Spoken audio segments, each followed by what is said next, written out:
नमस्कार दोस्तों, मैं राणा चंदन स्टडी अफेयर्स के यूट्यूब चैनल पे आप सभी का एक बार फिर से स्वागत करता हूं। दोस्तों, प्राचीन बिहार के इतिहास की जो सीरीज चल रही है उसके आज 15वें क्लास में हम लोग मौर्य वंश के तीसरे पार्ट के तहत सम्राट अशोक के धर्म और उसकी धम्म नीति के संबंध में डिटेल से समझने का प्रयास करेंगे, जिससे कि यह पूरा कंसेप्ट हमें अच्छी तरह से समझ में आ जाए और फिर परीक्षा की दृष्टि से महत्वपूर्ण पॉइंट्स को 40 इंपॉर्टेंट एमसीक्यू के माध्यम से भी सॉल्व करेंगे। दोस्तों, जो दोस्त इस चैनल पे नए हैं उनको मैं बता दूं कि मौर्य वंश से संबंधित ऑलरेडी 2 वीडियो इस चैनल पे अपलोड किए जा चुके हैं, जिसका लिंक इस चैनल के डिस्क्रिप्शन इस वीडियो के डिस्क्रिप्शन में डाल दिया जाएगा। आप इस वीडियो को देखने से पहले वे पुराने 2 वीडियो जरूर देख ले, क्योंकि जब तक वो वीडियो दोनों आप देखेंगे नहीं, आपको पूरी कहानी समझ में नहीं आएगी। ठीक है, उसमें किस तरह मौर्य वंश की स्थापना हुई है मगध में, और फिर चंद्रगुप्त मौर्य ने किस तरह एक अखंड भारत की नींव रखी, फिर बिंदुसार और अशोक ने उसे किस तरह मूर्त रूप दिया। तो आइए दोस्तों, अब हम लोग आज के 40 इंपॉर्टेंट एमसीक्यू की प्रश्न सीरीज की शुरुआत करते हैं और लेते हैं आज का पहला प्रश्न।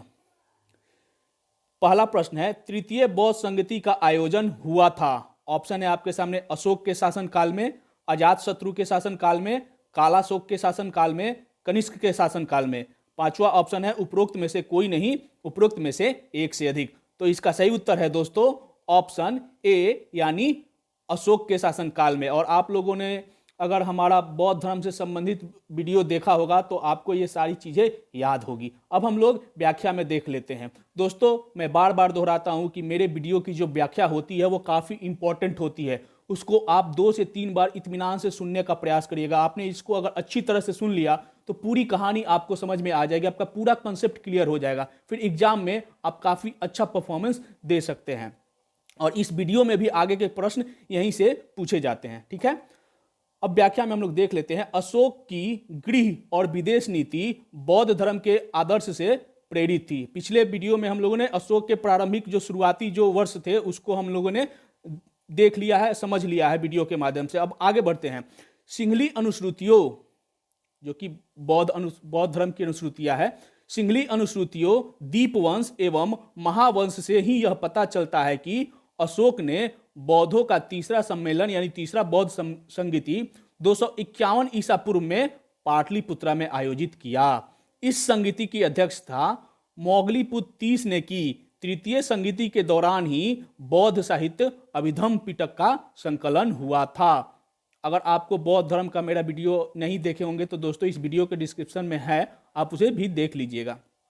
आगे बढ़ते हैं, अगला प्रश्न लेते हैं। दूसरा प्रश्न, तृतीय बौद्ध संगीति की अध्यक्षता किसके द्वारा की गई थी? ऑप्शन ए, साबकमीर द्वारा, बी, मोगलीपुत्र तीस द्वारा, सी, वसुमित्र द्वारा, डी, महाकश्यप द्वारा।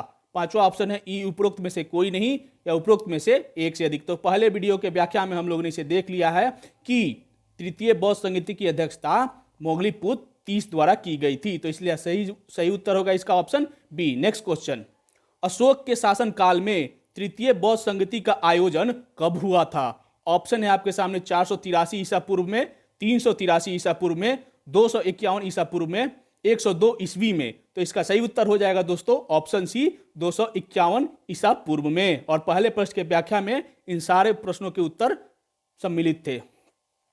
नेक्स्ट क्वेश्चन, तृतीय बौद्ध संगीति का आयोजन कहां हुआ था? ऑप्शन है आपके सामने, ए, राजगृह में, ऑप्शन बी, वैशाली में, सी, पाटलिपुत्र में, डी, कुंडलवन में। तो इसका सही उत्तर है दोस्तों ऑप्शन सी, पाटलिपुत्र में। एक बार हम लोग बौद्ध संगीति को रिपीट कर लेते हैं। प्रथम बौद्ध संगीति राजगृह में, द्वितीय बौद्ध संगीति वैशाली में, तृतीय बौद्ध संगीति पाटलिपुत्र में, चतुर्थ बौद्ध संगीति कश्मीर के कुंडलवन में। आगे बढ़ते हैं, आज का पांचवा प्रश्न लेते हैं। अभिधम्म पिटक का संकलन किस बौद्ध संगीति में हुआ था? ऑप्शन है आपके सामने, चतुर्थ बौद्ध संगीति में, प्रथम बौद्ध संगीति में, द्वितीय बौद्ध संगीति में, तृतीय बौद्ध संगीति में। तो इसका सही उत्तर हो जाएगा दोस्तों ऑप्शन डी, तृतीय बौद्ध संगीति में। और पहले प्रश्न के व्याख्या में इन सारे प्रश्नों का उत्तर आपको मिल गया था, इसलिए आप हमारे प्रश्नों का ना व्याख्या जरूर देखिएगा दोस्तों, आपको वहां से बहुत सारे प्रश्न के उत्तर आसानी से समझ में आ जाएगी। ठीक है, अब आगे बढ़ते हैं, आज का छठा प्रश्न लेते हैं। निम्नलिखित में से किस स्रोत में अशोक के राज्यकाल में तृतीय बौद्ध संगीति होने का उल्लेख मिलता है? अब हम लोग के पास 1 2 3 4 पॉइंट दिए गए हैं। अब आपको ऑप्शन चुनना है। एक में है अशोक के शिलालेख, दूसरा है दीपवंश, तीसरा है महावंश, चौथा है दिव्यावदान।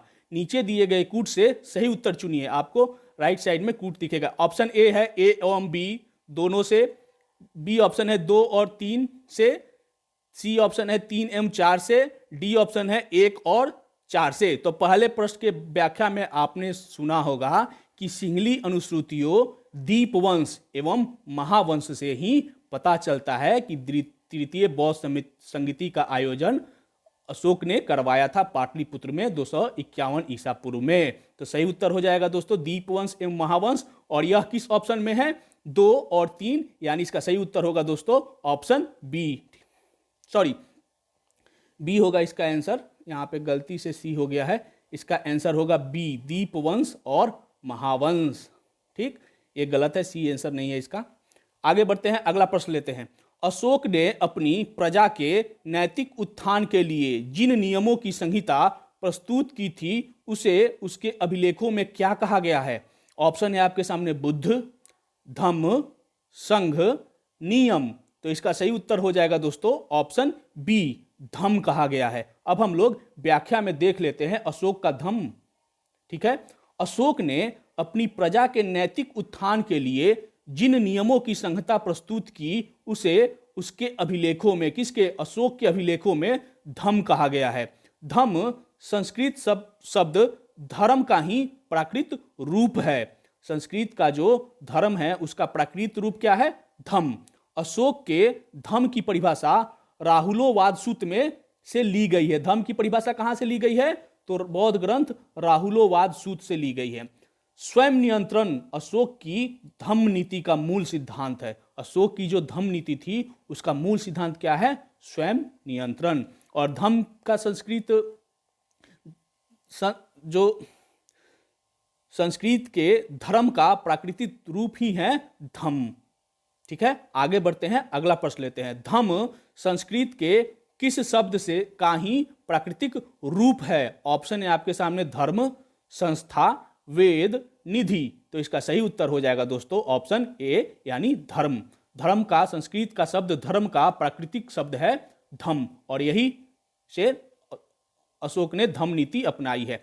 अशोक के धम्म की परिभाषा कहां से ली गई है? ऑप्शन है आपके सामने दिव्यावदान से, महावंश से, राहुलोवाद सूत्र से, मुंडोक्य उपनिषद से। तो इसका सही उत्तर है दोस्तों ऑप्शन सी, राहुलोवाद से धम्म की परिभाषा अशोक ने ग्रहण की है। ठीक है, आगे बढ़ते हैं, आज का 10वां प्रश्न। अशोक के धम्म नीति का मूल सिद्धांत क्या था? ऑप्शन है आपके सामने सदा सत्य बोलना, ऑप्शन बी हिंसा न करना, ऑप्शन सी स्वयं नियंत्रण, ऑप्शन डी चोरी न करना, ऑप्शन ई उपरोक्त में से कोई नहीं, उपरोक्त में से एक से अधिक। तो इसका सही उत्तर हो जाएगा दोस्तों ऑप्शन सी, स्वयं नियंत्रण। और पिछले प्रश्न के व्याख्या में इसका भी उत्तर हम लोगों ने देख लिया था। आगे बढ़ते हैं, अगला प्रश्न लेते हैं, 11वां प्रश्न। अशोक ने नारी सहित यानी स्त्री सहित समाज के विभिन्न वर्गों के बीच धर्म का प्रचार करने के लिए जिन धर्म प्रचारकों को बहाल किया था उन्हें क्या कहा गया है? ऑप्शन ए धम्म महामात्र, बी धर्म रक्षक, सी धर्म रक्षा वाहिनी, डी धर्मवीर, ई उपरोक्त में से कोई नहीं या उपरोक्त में से एक से अधिक। तो इसका सही उत्तर हो जाएगा दोस्तों ऑप्शन ए धम्म महामात्र, धम्म महामात्र। अब हम लोग व्याख्या में देख लेते हैं अशोक का धम्म। इसमें अशोक ने नारी सहित समाज के विभिन्न वर्गों के बीच अपने धम्म का प्रचार करने के लिए धर्म प्रचारक बहाल किए थे, और जिन्हें क्या नाम दिया गया है? अशोक के अभिलेखों में धम्म महामात्र कहा गया है। ये धर्म प्रचारक केवल दक्षिण भारत ही नहीं बल्कि श्रीलंका, यमन देश, वर्मा आदि देशों में भी भेजे गए अशोक के द्वारा। ईसा पूर्व 2री और 1ली सदियों में अशोक के प्राक ब्राह्मी अभिलेख श्रीलंका के अनुराधापुर से मिले हैं। प्राक माने एकदम प्रारंभिक ब्राह्मी अभिलेख। ठीक, आगे बढ़ते हैं, अगला प्रश्न लेते हैं। एक बार हम लोग देख लेते हैं कि अशोक द्वारा भेजे गए धर्म प्रचारक यानी धम्म महामात्र कहां कहां भेजे गए और किनको भेजे गए। तो अशोक के पुत्र थे महेंद्र और उनकी पुत्री थी संघमित्रा। इनको कहां भेजा? धम्म के प्रचार के लिए, अपने धम्म की प्रचार के लिए धम्म महामात्र बनाकर श्रीलंका भेजा गया। महेंद्र और संघमित्रा जो कि अशोक के पुत्र और पुत्री थी, इनको श्रीलंका भेजा अशोक ने। महारक्षित को यवन देश भेजा, मझिम को हिमालय पर्वतीय देश भेजा गया, महादेव को, ये सब अशोक के काल के धम्म महामात्र थे। मैसूर महिष मंडल भेजा गया, महाधर्म रक्षित को महाराष्ट्र भेजा गया, सोना एवं उत्तरा को स्वर्ण भूमि भेजा गया और मझांतिक को कश्मीर तथा गंधार भेजा गया।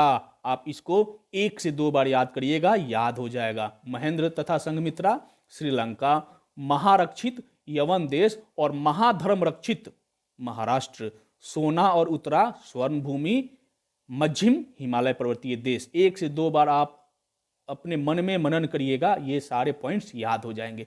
अगला प्रश्न लेते हैं। धम्म महामात्र के कार्य थे, क्या कार्य के थे? ऑप्शन ए है धम्म नीति का क्रियान्वयन, बी लोगों के बीच दान वितरण, सी जन कल्याण के उपाय, डी उपरोक्त सभी, ई उपरोक्त में से कोई नहीं। तो इसका सही उत्तर हो जाएगा दोस्तों ऑप्शन डी, उपरोक्त सभी। धम्म महामात्र के कार्य धम्म नीति का क्रियान्वयन करना था, लोगों के बीच दान का वितरण करना था और उनको जन कल्याण के उपाय बताने थे। ठीक है, अगला प्रश्न, अशोक के संबंध में कौन सा कथन सही है? उसने यानी अशोक ने धर्म विजय की नीति अपनाई। याद होगा दोस्तों आपको कि कल के वीडियो में मैंने बताया था कि कलिंग के युद्ध के बाद अशोक ने भेड़ी घोष की नीति को छोड़कर धम्म घोष की नीति अपनाई। यानी भेड़ी घोष मतलब युद्ध की नीति का त्याग कर दिया और धर्म की नीति को अपना लिया। तो अशोक धर्म विजय की नीति अपनाई, उसे ही धर्म विजय की नीति कहा गया। उसने विदेशों से संबंध स्थापित किए। आपने देखा भी था कि पिछले क्वेश्चन में उन्होंने कहां कहां अपने धम्म महामात्र भेजे। उसने प्रजाहित और कल्याण के उपाय किए, ये भी सही है। तो इसलिए इसका ऑप्शन डी होगा, उपरोक्त सभी विकल्प सही है। नेक्स्ट क्वेश्चन, अशोक ने बौद्ध होते हुए भी हिंदू धर्म में आस्था नहीं छोड़ी, इसका प्रमाण है? कौन सा प्रमाण है से पता चलता है? ऑप्शन ए तीर्थ यात्रा, बी मोक्ष में विश्वास, सी देवनाम प्रिय की उपाधि, डी पशु चिकित्सालय खोलना, ई उपरोक्त में से कोई नहीं, उपरोक्त में से एक से अधिक। तो इसका सही उत्तर है दोस्तों ऑप्शन सी, देवनाम प्रिय की उपाधि से यह पता चलता है कि अशोक ने बौद्ध धर्म अपनाने के बाद भी हिंदू धर्म में अपनी आस्था नहीं छोड़ी। आगे बढ़ते हैं। और देवनाम प्रिय का क्या होता है?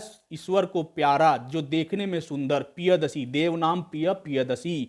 पिछले वीडियो में हम लोगों ने इसकी पूरी चर्चा की थी। ठीक है, तो आप लोग अगर आप इस चैनल पर नए हैं तो पिछले वीडियो को आप जरूर देखिएगा। ठीक है, नेक्स्ट क्वेश्चन, आज का 15वां प्रश्न, वह स्थान जहां प्राक अशोक ब्राह्मी लिपि का पता चला है।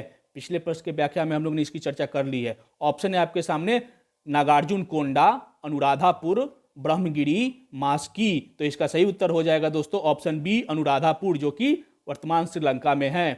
प्राक अशोक ब्राह्मी लिपि का पता श्रीलंका स्थित अनुराधापुर से चला है। कुछ और स्थानों से के अभिलेखों से इस प्रकार की लिपि यानी प्राक अशोक ब्राह्मी लिपि का साक्ष्य भी मिला है, जिनके नाम है पिपरहवा, सहगोरा और महास्थान। ठीक है, यहां से प्राक अशोक ब्राह्मी लिपि के साक्ष्य मिले हैं। नेक्स्ट क्वेश्चन, अशोक ने अपने धर्म के प्रचार के लिए किसको श्रीलंका भेजा था? ऑप्शन है आपके सामने, अपने पुत्र महेंद्र को, अपनी पुत्री संघमित्रा को, ऑप्शन सी ए और बी दोनों को, ऑप्शन डी मझिम को, उपरोक्त में से कोई नहीं, उपरोक्त में से एक से अधिक। तो ऑप्शन सी होगा इसका सही उत्तर। उसने अपने पुत्र महेंद्र और पुत्री संघमित्रा को श्रीलंका भेजा था धम्म महामात्र के रूप में। नेक्स्ट क्वेश्चन, और यहाँ पे हम लोग देख लेते हैं एक बार फिर से, महेंद्र और संघमित्रा, श्रीलंका, महारक्षित यवन, मझिम हिमालय पर्वतीय देश, महादेव, मैसूर, महाधर्म रक्षित महाराष्ट्र, सोना और तारा स्वर्ण भूमि, मझांतिक, कश्मीर और गंधार। ठीक है, आगे बढ़ते हैं, अगला प्रश्न लेते हैं। अशोक ने अपने धम्म के प्रचार के लिए किसे यवन देश भेजा था? ऑप्शन है आपके सामने महेंद्र को, संघमित्रा को, महारक्षित को, महादेव को। तो पिछले वीडियो में हम लोगों ने देखा भी था, पिछले चार्ट फ्लो में हमने लोग देखा था कि किसको भेजा था? महारक्षित को। ठीक है, आप ऐसे ही धीरे धीरे याद करते जाइए, एक एक करके याद हो जाएगा। ऑप्शन सी है महारक्षित। नेक्स्ट, अशोक द्वारा भेजे गए धर्म प्रचारकों के संबंध में निम्नलिखित में से कौन सुमेलित नहीं है? आपको चुनना है कि कौन गलत है। एक तरफ धर्म प्रचारक है और दूसरे तरफ स्थान है, देश है जहां उनको प्रचार हेतु भेजा गया था। महेंद्र और संघमित्रा श्रीलंका, ये सही है। बी ऑप्शन है महारक्षित, तो यवन भेजा गया था, ये भी सही है। महाधर्म रक्षित को महाराष्ट्र भेजा गया था, ये भी सही है। और डी ऑप्शन है सोना और उत्तरा को स्वर्ण भूमि भेजा गया था, यहां उत्तरा होगा, ये भी सही है। तो इसलिए इसका ई ऑप्शन होगा, उपरोक्त सभी सुमेलित है। नेक्स्ट क्वेश्चन, और यहां पे एक बार फिर से आप चार्ट देख सकते हैं, याद कर सकते हैं। आगे बढ़ते हैं, अगला प्रश्न लेते हैं। बिहार यात्रा के रूप में प्रचलित यात्रा को अशोक ने परिवर्तित करके क्या कर दिया? पहले बिहार भ्रमण करने की, बिहार भ्रमण का प्रचलन था, उसको चेंज कर दिया अशोक ने, और उसको चेंज करके उसका नाम क्या रख दिया? ऑप्शन है आपके सामने, ए न्याय यात्रा, बी धम्म यात्रा, सी लोक दर्शन यात्रा, डी संवाद यात्रा। तो इसका सही उत्तर है दोस्तों ऑप्शन बी धम्म यात्रा। अब हम लोग व्याख्या में देखते हैं। अशोक के 8वें शिलालेख से पता चलता है कि उसने बिहार यात्रा के रूप में प्रचलित यात्रा को धम्म यात्रा के रूप में परिवर्तित कर दिया। धम्म के प्रचार अपने किस तरह उसने सहिष्णुता, कल्याणकारी उपाय किए, ये सारे कार्य उन्होंने धम्म यात्रा के द्वारा किया अशोक ने। और कल के वीडियो में आपने देखा होगा कि अशोक अपने राज्याभिषेक के 20वें वर्ष में लुम्बिनी जाता है, जो कि महात्मा बुद्ध का जन्म स्थली है। और वहां पे जो भूराजस्व कर पहले से चली आ रही थी 1/6, उसको कम करके 1/8 कर देता है, और साथ ही धार्मिक कर भी वहां पे माफ कर देता है। तो कल्याणकारी कार्य किए थे उसने अपने धम्म यात्रा के द्वारा। अशोक ने धम्म के प्रचार के लिए नियुक्त रजुकों, प्रादेशिकों एवं युक्तों को यह आज्ञा दी गई थी कि वे प्रत्येक 5वें वर्ष राज्यों का भ्रमण करें और जनता को धर्मोपदेश दे। अभिलेखों में इसे अनुसंधान कहा गया है। 5वें वर्ष राज्यों का भ्रमण करने अपने अधिकारियों को यह आज्ञा दिया था कि प्रत्येक 5वें वर्ष अपने पूरे संपूर्ण राज्य की, जो जिस क्षेत्र का अधिकारी है वो संपूर्ण राज्य की यात्रा करे, भ्रमण करे और पता करे कि जनता के लिए क्या कष्ट है और उनको धर्मोपदेश दे, धर्म का उपदेश दे। अभिलेखों में इसे अनुसंधान कहा गया है। धर्म महामात्रों को भी उसने इस कार्य पे लगाया। अशोक ने धम्म के विचारों को प्रसारित करने के लिए सीरिया, मिस्र, ग्रीस तथा श्रीलंका आदि देशों में दूत भी भेजे थे। हमने पिछले चार्ट में भी देखा भी था। अशोक की जो धम्म नीति है, वर्तमान में मध्यकालीन युग में अकबर के मजहर से उसकी तुलना की जाती है, जबकि अकबर का मजहर अलग है, अशोक का धम्म अलग है, बिल्कुल ही अलग है। अशोक के धम्म बहुत ही विशाल थी। अशोक के धम्म नीति को ही अकबर ने उसको फॉलो करने की कोशिश की थी, लेकिन अकबर का मजहर पूर्ण रूपेण फेल हो गया। लेकिन अशोक की जो धम्म नीति है वह उसके साम्राज्य को अस्थायित्व प्रदान किया। कुछ हद तक अकबर ने कोशिश की थी, लेकिन अशोक का जो धम्म नीति था वह बहुत ही विशाल था। आगे बढ़ते हैं, अगला प्रश्न लेते हैं, आज का 20वां प्रश्न। अशोक ने अपने धम्म के प्रचारकों को प्रत्येक कौन से वर्ष राज्यों का भ्रमण करने और जनता को धर्मोपदेश देने का आदेश दिया था? 5वें वर्ष, तीसरे वर्ष, दूसरे वर्ष, चौथे वर्ष। तो इसका सही उत्तर हो जाएगा दोस्तों ऑप्शन ए 5वें वर्ष।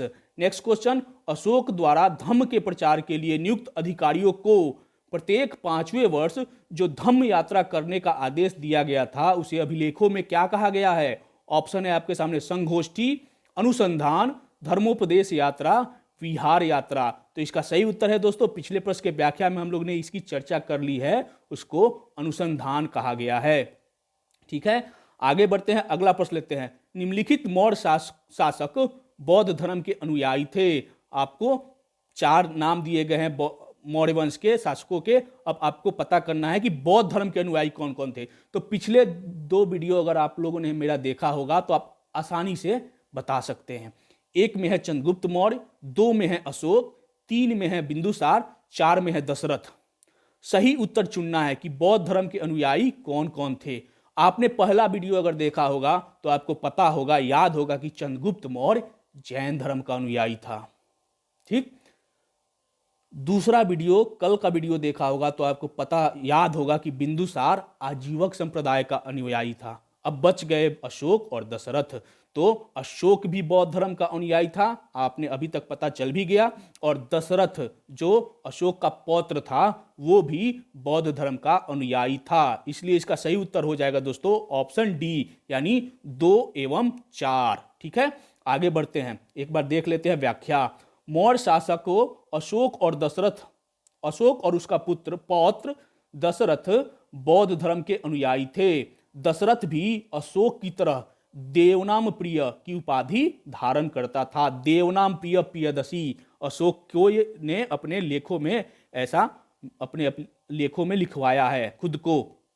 तो यह इसकी कॉपी किसने की है? उसके पौत्र दशरथ ने भी। दशरथ ने नागार्जुनी पहाड़ी में आजीवकों के लिए 3 गुफाओं का निर्माण करवाया था, जिसमें गोपी गुफा भी सम्मिलित थी और इसे ही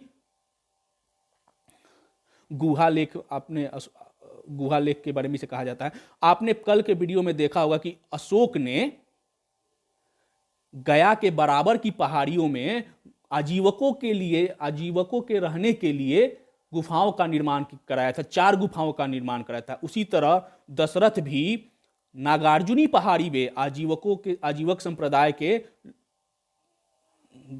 अनुयायियों को रहने के लिए गुफा का निर्माण, 3 गुफाओं का निर्माण था। उसी में से एक गुफा का नाम था गोपी गुफा। ठीक है, आगे बढ़ते हैं, अगला प्रश्न लेते हैं।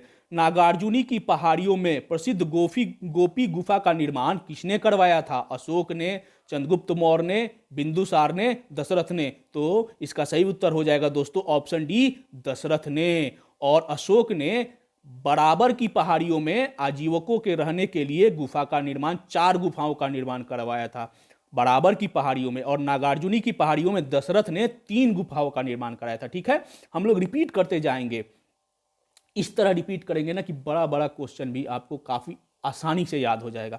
आगे बढ़ते हैं, अगला प्रश्न लेते हैं। अशोक की तरह मौर्य वंश का कौन सा दूसरा शासक देवनाम प्रिय की उपाधि धारण करता था? पिछले प्रश्न के व्याख्या में हम लोगों ने इसकी चर्चा कर ली है, इसलिए इसका सही उत्तर है दोस्तों ऑप्शन डी, दशरथ ने। आगे बढ़ते हैं, अगला प्रश्न लेते हैं। अशोक ने अपने किस स्तंभ लेखों में धम्म के गुणों को बतलाया है? ऑप्शन है आपके सामने, दूसरे स्तंभ लेख में, 7वें स्तंभ लेख में, ए और बी दोनों में, यानी दूसरे में भी और 7वें में भी, और डी ऑप्शन है 13वें स्तंभ लेख में, और ई ऑप्शन है उपरोक्त में से कोई नहीं या उपरोक्त में से एक से अधिक। तो इसका सही उत्तर हो जाएगा दोस्तों ऑप्शन सी, ए और बी दोनों में। व्याख्या में हम लोग देख लेते हैं। अशोक अपने दूसरे एवं 7वें स्तंभ लेखों में धम्म के गुणों को बताता है, जो इस प्रकार है: साधुता, मृदुता, पवित्रता, सत्यवादिता, दान, दया और कल्याण। साथ ही अशोक ने सहिष्णुता, उदारता एवं कल्याण को त्रिविध आयाम पर राजधर्म की स्थापना की। मौर्य साम्राज्य का केंद्रीय न्यायालय कहां था? पाटलिपुत्र में था।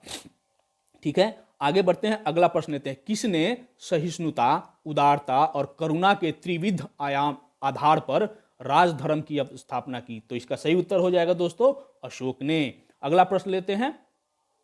मौर्य साम्राज्य का केंद्रीय न्यायालय कहां स्थित था? तो पिछले प्रश्न के व्याख्या में हम लोगों ने इसकी चर्चा कर ली है, और यह न्यायालय था पाटलिपुत्रा में, इसलिए इसका सही उत्तर हो जाएगा दोस्तों ऑप्शन बी। अगला प्रश्न लेते हैं, टॉलमी द्वितीय फिलाडेल्फस, जिसके साथ अशोक के राजनयिक संबंध थे, कहां का शासक था?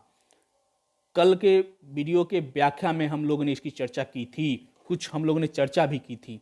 ठीक है, तो हम लोग देख लेते हैं, फिर हम लोग बताएंगे। ऑप्शन है इसका मिस्र का, साइडीन का, मकदूनिया का, सीरिया का। तो इसका सही उत्तर है दोस्तों ऑप्शन ए, मिस्र का। मिस्र का राजा था कौन? मिस्र का राजा शासक था टॉलमी द्वितीय फिलाडेल्फस, जिसे तुर्मै भी कहा जाता है।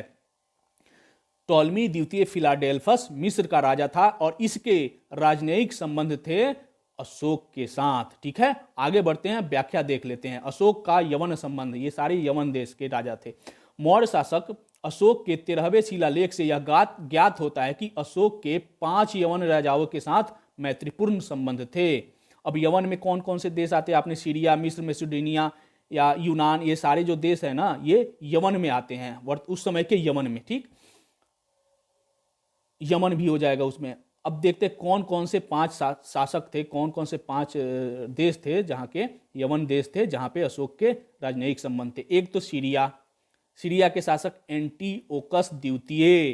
कल के वीडियो में हम लोग ने देखा था कि सीरिया नरेश एंटीओकस प्रथम ने अपना राजदूत बिंदुसार के दरबार में भेजा था और फिर एंटीओकस प्रथम का पुत्र एंटीओकस द्वितीय अशोक के साथ राजनयिक संबंध स्थापित किया था। तो सीरिया नरेश एंटीओकस, इसके साथ मिस्र राजा टॉलमी द्वितीय फिलाडेल्फस, जिसे तुर्मै भी कहा जाता है, उसने भी अशोक के साथ राजनयिक संबंध स्थापित किए थे और इसी ने डायनोसिस नामक राजदूत अकबर के राज दरबार में भेजा था। कई बार किसी बुक में इसको बिंदुसार के दरबार में कह दिया जाता है, लेकिन वो गलत है। नेक्स्ट पॉइंट है मेसिडोनिया, जिसे मकदूनिया भी कहा जाता है, उसके शासक के साथ भी अशोक के राजनयिक संबंध थे। ये भी एक यवन देश है और यहाँ का शासक था अंतकीनी। इसे यूनानी भाषा में एंटीगोनस या गोतासान कहा गया है। चौथा जो देश था वो साइरीन का शासक था और उसका नाम था मेगारस, और पांचवा जो था वह एपाइरस भी कहा जाता है, एपाइरस का राजा था और उसका नाम था अलेक्जेंडर एपीरस, जिसे अलिक सुंदर या अलीरू सेंड्रो भी कहा जाता। तो इन 5 यवन देशों के राजाओं के साथ अशोक के राजनयिक संबंध थे। एक दो बार आप सुनिएगा, इसमें 2-3 ही इंपॉर्टेंट है, सीरिया का हो गया, मिस्र का हो गया, मैसिडोनिया का होगा, आपको याद हो जाएगा। और बाकी तो मैं इतना बार इसको रिपीट करूंगा कि आपको सुनते सुनते याद हो जाएगा, घबराइएगा नहीं। आज का 29वां प्रश्न, अशोक का समकालीन तुर्मै कहाँ का राजा था? ठीक है, ऑप्शन है आपके सामने, मिस्र का, कोनरिथ का, मैसिडोनिया का, सीरिया का। तो तुर्मै का ही नाम टॉलमी द्वितीय फिलाडेल्फिया है और यह मिस्र का था। ठीक है, नेक्स्ट क्वेश्चन, आज का 30वां प्रश्न, अशोक का समकालीन अंतकिनी कहाँ का राजा था? मिस्र का, कोरिंथ का, मैसिडोनिया का, सीरिया का। तो यह मैसिडोनिया का राजा था और इस प्रश्न के व्याख्या में हम लोगों ने इसको देखा भी था, मैसिडोनिया का था अंतकिनी। ठीक है, आगे बढ़ते हैं, अगला प्रश्न लेते हैं, आज का 30वां प्रश्न, 31वां प्रश्न, निम्नलिखित में से किस राजवंश के शासकों के सुदूर देशों जैसे सीरिया एवं मिस्र के साथ राजनयिक संबंध थे? गुप्त, मौर्य, पल्लव, चोल। तो अभी हम लोग मौर्य की चर्चा कर रहे हैं और इसके ही संबंध थे। अशोक, इससे पहले चंद्रगुप्त मौर्य के भी संबंध थे, बिंदुसार के भी संबंध थे और अशोक के भी संबंध थे। तो मौर्यों का संबंध था सुदूर यवन के देशों सीरिया, मिस्र आदि देशों के साथ। ठीक है, आगे बढ़ते हैं, अगला प्रश्न लेते हैं। प्लिनी के अनुसार मिस्र के राजा टॉलमी द्वितीय फिलाडेल्फस का राजदूत, जिसे तुर्मै भी कहा जाता है, ठीक, मिस्र के राजा टॉलमी द्वितीय फिलाडेल्फस का राजदूत डायनोसियस किस मौर्य शासक के राज दरबार में भारत आया था, पाटलिपुत्र आया था? ऑप्शन है आपके सामने, चंद्रगुप्त मौर्य, बिंदुसार, अशोक, दशरथ। तो इसका सही उत्तर हो जाएगा दोस्तों अशोक। और सीरिया नरेश एंटीओकस प्रथम का दूत डाइमेकस आया था बिंदुसार के दरबार में और राजदूत बनकर, और मिस्र नरेश टॉलमी द्वितीय फिलाडेल्फस यानी तुर्मै का दूत बनकर डायनोसियस आया था मौर्य सम्राट अकबर के राज दरबार में। ठीक है, इन दोनों की चर्चा हम लोग करें। प्लिनी के अनुसार मौर्य दरबार में मिस्र के राजा टॉलमी द्वितीय फिलाडेल्फस, जिसे तुर्मै भी कहा जाता है, ने डायनोसिस नामक राजदूत भेजा था जो अशोक के राज दरबार में आया था। स्ट्रोबो के अनुसार सीरिया नरेश एंटीओकस प्रथम ने डाइमेकस नामक राजदूत बिंदुसार के दरबार में भेजा था, जिसे मेगस्थनीज का उत्तराधिकारी माना जाता है और कल के वीडियो में हम लोगों ने इसकी चर्चा कर ली थी। किसी किसी बुक में आपको मिलेगा कि ये जो डायनोसिस है ना, यह बिंदुसार के दरबार में आया था। तो कल का वीडियो आप देखिएगा, आपको पूरा क्लियर हो जाएगा यह टॉपिक। आगे बढ़ते हैं, अगला प्रश्न लेते हैं। अशोक के साम्राज्य में प्रांतों की संख्या कितनी थी? ऑप्शन है आपके सामने 3, 4, 5, 7। उपरोक्त में से कोई नहीं, उपरोक्त में से एक से अधिक। तो इसका सही उत्तर हो जाएगा 5, ऑप्शन सी। अशोक के साम्राज्य में प्रांतों की संख्या 5 थी। कौन कौन थी हम लोग देख लेते हैं। एक बार देखिए याद हो जाएगा, 2 बार देखिए पूरी तरह बैठ जाएगा आपका दिमाग में। पहला प्रांत था उत्तरापथ। पहले हम लोग प्रांत का नाम याद करते हैं, उत्तरापथ, उत्तरापथ के बाद दक्षिणापथ, उत्तर में उत्तरापथ, दक्षिण में दक्षिणापथ। तीसरा था मध्य देश, जिसे प्राच या प्राची भी कहा जाता था, ठीक। चौथा था कलिंग, कलिंग का तो आपने नाम सुना होगा, कलिंग युद्ध फेमस है 261 ईसा पूर्व में। और पांचवा था अवंती। उत्तरापथ, दक्षिणापथ, मध्य देश यानी प्राच्य या प्राची, चौथा हो जाएगा कलिंग, पांचवा हो गया अवंती। उत्तरापथ की, अब उत्तर में जाइएगा तो उत्तर की राजधानी हो जाएगी तक्षशिला, जो वर्तमान में पाकिस्तान में पड़ता है, ठीक है। उत्तरापथ की राजधानी तक्षशिला, जो कि पाकिस्तान में पड़ता है। और बिंदुसार के शासनकाल में, कल के वीडियो में सुना था कि बिंदुसार के शासनकाल में 2 बार तक्षशिला में विद्रोह हुए थे। पहली बार उसने अपने पुत्र सुसीम को भेजा और दूसरी बार अशोक को भेजा। याद आ रहा है कुछ। दूसरा है दक्षिणापथ, दूसरा प्रांत दक्षिणापथ, उसकी राजधानी कहां, सुवर्णगिरी, और यह वर्तमान में कहां है, आंध्र प्रदेश में। उत्तरापथ, तक्षशिला, दक्षिणापथ, स्वर्णगिरी। मध्य देश यानी प्राची या प्राच, इसकी राजधानी थी पाटलिपुत्र, और पाटलिपुत्र ही राजधानी थी मगध सम्राट मौर्य वंश के राजाओं की भी, ठीक है। जैसे आज दिल्ली जो है केंद्र शासित प्रदेश भी है, उस केंद्र शासित प्रदेश की राजधानी भी दिल्ली है, और भारत की भी राजधानी दिल्ली है। उसी तरह मध्य देश प्राची की राजधानी पाटलिपुत्र ही उस समय मौर्य वंश की राजधानी थी, अशोक की राजधानी थी, चंद्रगुप्त मौर्य की राजधानी थी, बिंदुसार की राजधानी थी। तो यह वर्तमान बिहार में है, जहां से हम आपको वीडियो बना रहे हैं। कलिंग, कलिंग जो है वो, उसकी राजधानी तोसली थी, और यह वर्तमान में उड़ीसा। कलिंग यूनिवर्सिटी का, कलिंगा यूनिवर्सिटी का आपने नाम सुना होगा। कलिंग से करके एक पुरस्कार भी दिया जाता है, जो किस क्षेत्र में दिया जाता है बताइएगा कमेंट बॉक्स में। अवंती, अवंती की राजधानी उज्जैनी है, उज्जैनी थी, और जो वर्तमान में मध्य प्रदेश में है, और वर्तमान में भी उज्जैन आपको याद होगा। तो उत्तरापथ, दक्षिणापथ, मध्य प्रदेश प्राची या प्राच, कलिंग और अवंती। उत्तरापथ तक्षशिला, वर्तमान में पाकिस्तान। दक्षिणापथ स्वर्णगिरी, वर्तमान में आंध्र प्रदेश। मध्य देश पाटलिपुत्र, राजधानी वर्तमान में बिहार। कलिंग की राजधानी तोसली, तोसली वर्तमान में उड़ीसा में है। अवंती, अवंती की राजधानी उज्जैनी, और उज्जैनी वर्तमान में मध्य प्रदेश में है, ठीक है। आगे बढ़ते हैं। और ये था अशोक का साम्राज्य, आप देख सकते हैं इसको। तक्षशिला कहाँ है भाई, खोजिए आप, इसमें नहीं मिलेगा तो आपको इसमें मिलेगा। ये है तक्षशिला, वर्तमान पाकिस्तान में पड़ता है। आपको उज्जैनी यहां पे मिलेगी, उज्जैनी, ये है पाटलिपुत्रा, ठीक है। और ये है आपका कलिंगा, वर्तमान उड़ीसा ही कलिंगा है, ठीक है। आप इसको ध्यान से देखिएगा, ये मैप है, आप में इसमें सब मिल जाएगी। तो सारे जो 5 प्रांत है, उत्तरापथ, दक्षिणापथ, दक्षिणापथ आपको यहाँ पे मिलेगा आंध्र प्रदेश का, ये यहीं पे मिलेगा आपको स्वर्णगिरी, ठीक है। आपको इसको देखना होगा आराम से, वीडियो देखते समय आप इसको जूम करके देख सकते हैं और अच्छा से समझ सकते हैं। आगे बढ़ते हैं, हम लोग अगला प्रश्न लेते हैं। अशोक के साम्राज्य में शामिल उत्तरापथ प्रांत की राजधानी कहाँ थी। अब देखिए हम लोग इसको तोड़ रहे हैं, और तोड़ तोड़ के कैसे याद करेंगे। ऑप्शन है आपके सामने, उज्जैनी, तक्षशिला, पाटलिपुत्र, तोसली। जानबूझ के हम नाम के सामने ना वर्तमान स्थिति दे दी है कि आपको देख देख के भी याद हो जाएगी। अशोक के साम्राज्य में शामिल उत्तरापथ की राजधानी कौन सी थी, तो उत्तर में तक्षशिला, जो कि वर्तमान में पाकिस्तान में है, ठीक है। आगे बढ़ते हैं, अगला प्रश्न लेते हैं। अशोक के साम्राज्य में शामिल दक्षिणापथ प्रांत की राजधानी क्या थी, तो दक्षिण में आंध्र प्रदेश, और आंध्र प्रदेश में थी सुवर्णगिरी, ठीक है। तो इसका सही उत्तर हो जाएगा दोस्तों option D. Next question, Ashok के साम्राज्य में शामिल, ऊपर जो हो गया नीचे हो गया बीच में, मध्य देश यानी प्राची या प्राची प्रांत की राजधानी कहां थी, तो जहां से हम आपको वीडियो बना रहे हैं, पाटलिपुत्र, जिसे वर्तमान में पटना कहा जाता है, जो बिहार में है, ठीक है। आगे बढ़ते हैं, अगला प्रश्न लेते हैं। अशोक के साम्राज्य में शामिल कलिंग प्रांत की राजधानी कहां थी। ऑप्शन है आपके सामने, उज्जैनी, तक्षशिला, पाटलिपुत्र, तोसली। तो इसकी राजधानी थी तोसली। आगे बढ़ते हैं, अगला प्रश्न लेते हैं। अशोक के साम्राज्य में शामिल अवंती। अब एक क्वेश्चन और पूछेंगे, कल के वीडियो में क्वेश्चन था कि बिंदुसार के शासन काल में अशोक कहां का राज्यपाल था, उपराज्यपाल था, तो अवंती का ही था। कल के वीडियो में क्वेश्चन भी था, ठीक। तो अवंती की राजधानी क्या है, उज्जैनी। मध्य प्रदेश में जो उज्जैनी है, उज्जैन है, वही अवंती की राजधानी थी अशोक के काल में। अशोक के 5 प्रांत थे। और अगला प्रश्न लेते हैं एक बार फिर से इसको।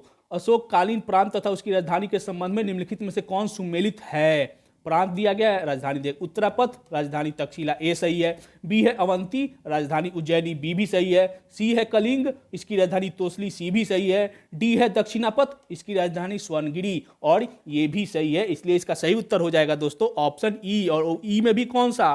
उपरोक्त में से एक से अधिक। अब एक बार और हम लोग रिपीट कर लेते हैं, इसको पूरी तरह अपने अंदर समाहित कर लेते हैं। अशोक कालीन प्रांत तथा उसकी राजधानियों के संबंध में सूची 1 को सूची 2 से सुमिलित कीजिए तथा दिए गए कूट से सही उत्तर चुनिए। एक बार फिर आपको दिमाग दौड़ाते हैं। आपको एक तरफ सूची दी गई है जिसमें प्रांत का नाम है, दूसरी तरफ राजधानी का नाम है। आपको मिलान करना है। A B C D, Uttarapath, Dakshinapath, Avanti, Kalinga. प्रांत के नाम, राजधानी है 1 2 3 4 में स्वर्णगिरी, तक्षशिला, तोसली, उज्जैनी। उत्तरापथ की राजधानी कहां थी? ऊपर में तक्षशिला, जो वर्तमान पाकिस्तान में, तो 1 का हो जाएगा 2, और एक ही ऑप्शन है जो कि 2 से शुरू होता है। फिर भी हम लोग मिलाएंगे क्योंकि ई ऑप्शन है, कुछ भी हो सकता है। बी, दक्षिणापथ की राजधानी कहां थी? तो दक्षिण चले जाइए, आंध्र प्रदेश। आंध्र प्रदेश में पड़ता है स्वर्णगिरी, तो 2 का हो जाएगा 1। अब 2 के बाद 1, सी पे ही आगे बढ़ रही है गाड़ी। अवंती, अवंती कहां है? तो वर्तमान में मध्य प्रदेश में, और इसकी राजधानी कहां थी? तो उज्जैनी। सी का हो जाएगा D4, यानी यहां भी सही है, सी ऑप्शन चल रहा है सही। कलिंग, कलिंग की राजधानी तोसली। अब डी का हो जाएगा 3, इसलिए इसका सही उत्तर हो जाएगा ऑप्शन सी, 2 1 4 3। उत्तरापथ, तक्षशिला, दक्षिणापथ, स्वर्णगिरी, अवंती, उज्जैनी, कलिंग, तोसली। इसी के साथ आज की जो 40 प्रश्नों की प्रश्न श्रृंखला थी वो समाप्त होती है। अशोक के धम्म के बारे में आपने काफ़ी अच्छा से समझा और मैंने काफ़ी मेहनत करके यह वीडियो बनाई है दोस्तों। मैं काफ़ी टाइम देता हूं एक वीडियो बनाने के लिए, क्योंकि ये केवल आपके लिए एक वीडियो नहीं है, एक पूरी क्लास है, केवल प्रश्न सीरीज नहीं है, पूरा नोट्स है। तो आपको पूरा टॉपिक भी पढ़ाते हैं और फिर प्रश्न उत्तर के माध्यम से उसको याद भी कराते हैं दोस्तों। अब कल के क्लास में अशोक यानी मौर्य वंश के सबसे इंपॉर्टेंट क्लास होगी कल की, क्योंकि अशोक के जितने भी प्रश्न पूछे जाते हैं ना, उसमें 70 से 80% उसके शिलालेख, लेखों से पूछे जाते हैं। शिलालेख, स्तंभ लेख और गुहा लेख, 3 लेख हैं। अशोक के अभिलेखों को 3 लेखों में बांटा गया है। अब उसको तोड़िएगा तो वो 5 हो जाएगा। शिलालेख, बृहद शिलालेख, लघु शिलालेख, फिर स्तंभ लेख, लघु और सूक्ष्म, और फिर गुहा लेख। तो इन सब के बारे में बहुत सारे प्रश्न पूछे जाते हैं। जो 14 शिलालेख है खासकर, उसमें इतने संदेश दिए गए ना, अशोक के बारे में जानना है तो उसके शिलालेखों को अध्ययन करना पड़े, उसके लेखों को अध्ययन किया गया है। और उसके अध्ययन करने के बाद ही सबसे पहले किसने पढ़ा? जेम्स प्रिस्प ने। पूरी जो एंशिएंट हिस्ट्री है ना अशोक की, मौर्य वंश की, उसको लिखा गया है।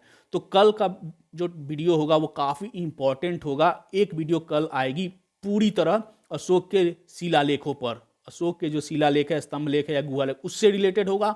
और एक अंतिम वीडियो होगा मौर्य वंश के प्रशासन से रिलेटेड। ठीक, उसके प्रशासन से संबंधित 2 वीडियो और आएंगे। मतलब एक हो जाएगा कल का शिलालेखों से संबंधित, जिसमें सारी इंफॉर्मेशन रहेगी, वहीं से सबसे ज़्यादा प्रश्न पूछे जाते हैं। और एक होगा मौर्यों के प्रशासन से संबंधित। टोटल आज का 3 हो गया और 2 और वीडियो आएंगे, टोटल 5। दोस्तों आप वीडियो ज़्यादा से मत घबराइए, क्योंकि मैं इस वीडियो के माध्यम से केवल बिहार के लिए ही नहीं, ये टॉपिक आपको बिहार स्पेशल, बिहार जीके में भी मैंने इंक्लूड किया है, और एंशिएंट हिस्ट्री जो है, एंशिएंट हिस्ट्री ऑफ इंडिया, उसके सारे टॉपिक्स को भी मैंने इसमें कवर करा रहा हूँ। यानी एक वीडियो में आपको 2 टॉपिक मिल रहे हैं, बिहार जीके का एंशिएंट बिहार और फिर एंशिएंट हिस्ट्री ऑफ इंडिया का टॉपिक भी। तो आप लोग घबराइएगा नहीं, इत्मीनान से पढ़िए, बहुत मजा आएगा आगे। ठीक है, तो आज के लिए बस इतना ही दोस्तों, धन्यवाद।